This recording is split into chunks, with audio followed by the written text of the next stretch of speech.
Flooring ഗുരുവിന്റെ മറ്റൊരു പുതിയ എപ്പിസോഡിലേക്ക് സ്വാഗതം. ഇന്ന് ഞാൻ എനിക്ക് പുതിയൊരു അറിവല്ല തരുന്നത്. ഞാൻ മുമ്പ് പറഞ്ഞു തന്ന ഒരു കാര്യത്തിൽ ചെറിയൊരു തിരുത്താട്ടോ. അത് എനിക്ക് പറഞ്ഞു തന്നത് നമ്മളൊരു ഫോളോവർ തന്നെയാണ്.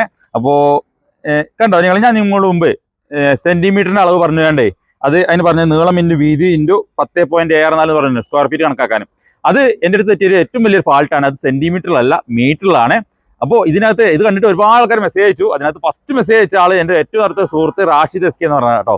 അവരുടെ ഇന്റീരിയർ ഡിസൈനർ ആണ്. അവരുടെ നമ്പർ അതിനകത്ത് കൊടുക്കുക. അവരാണ് എന്നെ ആദ്യം പറഞ്ഞു വെച്ച് അതിനുശേഷം ഒരുപാട് കമന്റുകൾ വന്നു. അപ്പോൾ എനിക്ക് ഭയങ്കര സന്തോഷമായിട്ടോ. കാരണം ഇതിനകത്ത് നമ്മൾ ഓരോ വീഡിയോസ് ചെയ്യുമ്പോഴും അവരെ ആളുകൾ കാണുന്നുണ്ട്, തെറ്റുണ്ടെങ്കിൽ തിരുത്തി തരുന്നുണ്ട്, നമ്മളെ ഫോളോ ചെയ്യുന്നുണ്ട് എന്നുള്ളത് കേൾക്കുമ്പോൾ ഭയങ്കര സന്തോഷം. ഒരുപാട് ആൾക്കാർ ഇത് ഫോളോ ചെയ്യുന്നുണ്ട്. അപ്പോൾ ഇങ്ങനെയാണ് ചെയ്യേണ്ടത്. മീറ്റർ ആണ് കാണേണ്ടത് 0.3048. അതായത് ഞാൻ നേരത്തെ 30.48 എന്നാണ് പറഞ്ഞത്, അതല്ല 0.3048 ആണ് ചെയ്യുന്നത്. അത് നിങ്ങൾ വീതി ചെയ്ത് കഴിഞ്ഞാൽ ഇനി 10.64 ചെയ്ത് കഴിഞ്ഞാൽ അത് കറക്റ്റ് സ്ക്വയർ ഫീറ്റ് ആയിരിക്കും. സെന്റിമീറ്റർ നമ്മൾ വേറെ അളവാണ്. അപ്പോൾ അത് വെച്ച് ഡിവൈഡ് ചെയ്ത് എനിക്ക് മനസ്സിലാവും. 100 വെച്ച് ചെയ്ത് കഴിഞ്ഞാൽ എനിക്ക് മനസ്സിലാവും കേട്ടോ.